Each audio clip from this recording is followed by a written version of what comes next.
नमस्कार दोस्तों, स्वागत है आप सभी का रक्षा क्लासेस में। तो आज हम बहुत ही महत्वपूर्ण टॉपिक मैथ में आज हम संख्या के बारे में जानेंगे, जिसमें परिमेय संख्या, अपरिमेय संख्या, प्राकृत संख्या, पूर्ण संख्या एवं पूर्णांक संख्या, इन सभी को हम समझेंगे उदाहरण के मदद से। तो आइए इन सभी को हम देखते हैं क्या होती है ये संख्याएं। तो पहला आपका दिया है प्राकृत संख्या। क्या दिया यहाँ पे? प्राकृत संख्याएं। तो प्राकृत संख्या वे संख्याएं जो एक से प्रारंभ होकर अनंत तक जाती है उसे प्राकृत संख्या कहते हैं। इसे n से प्रदर्शित किया जाता है। उदाहरण दिया है n बराबर 1, 2, 3, 4, 5 या आगे तक आप जितना बढ़ा चाहो उतना आप बढ़ा सकते हो। और कहाँ तक जाएगी ये संख्या है? अनंत तक जाती है। ठीक है, ये अनंत का फॉर्मूला है। ठीक है, तो अब उसके बाद दिया है पूर्ण संख्या। तो पूर्ण संख्या क्या होती है? वे संख्याएं जो 0 या 0 से प्रारंभ होकर अनंत तक जाती है पूर्ण संख्या कहलाती है। इसे W से प्रदर्शित किया जाता है। उदाहरण दिया है W बराबर 0, 1, 2, 3 ऐसा डेस डेस करके कहाँ तक जाएगी? ये अनंत तक जाती है। उसके बाद आपका दिया है पूर्णांक। क्या आता है? पूर्णांक। तो पूर्णांक क्या होता है? वे संख्याएं जो धनात्मक और ऋणात्मक और शून्य को एक साथ लेने पर प्राप्त संख्याएं क्या कहलाती है? पूर्णांक कहलाती है।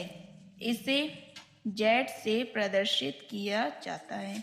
उदाहरण दिया है Z बराबर माइनस, देखो बीच में क्या रहेगा? आपका 0 रहेगा और इधर साइड धनात्मक वाली संख्या रहेगी और इधर साइड क्या रहेगी? आपकी ऋणात्मक वाली संख्या है।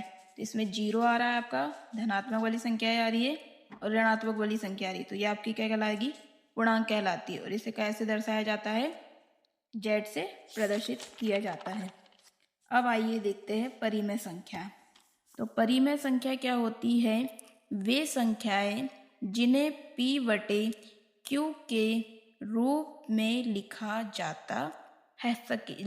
सके, जहां P और Q एक क्या है? पूर्णांक हो और Q इक्वल नॉट 0, उन्हें परिमेय संख्या कहते हैं।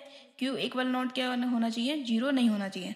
मतलब यहाँ पे किस फॉर्म में होना चाहिए? परिमेय संख्या है P/Q के रूप में होना चाहिए। और ये जो आपका Q लिखा है यहाँ पे क्या नहीं होना चाहिए? 0 नहीं होना चाहिए। यदि 0 है तो आपकी ये क्या नहीं है? परिमेय संख्या नहीं होगी। ठीक है, तो अब देखते हैं उदाहरण भी दिया है यहाँ पे 1/2, 3/4, 5, 0, 0.25, ये आपकी क्या दी है? संख्याएं दी है। अब उसके बाद देखते हैं यहाँ पे आप अपरिमेय संख्या। तो वे संख्या है जिन्हें हम क्या P/Q के रूप में नहीं लिख सकते। मतलब इस फॉर्म में आप इसे क्या नहीं कर सकते? अपरिमेय संख्या को नहीं लिख सकते। उन्हें आप क्या कहते हैं? अपरिमेय संख्या कहते हैं। ठीक है, क्या कहोगे आप इसे? अपरिमेय संख्या। तो फिर किसे लिखेंगे? इसे रूट के फॉर्म में होती है। ये संख्या कैसे होती है?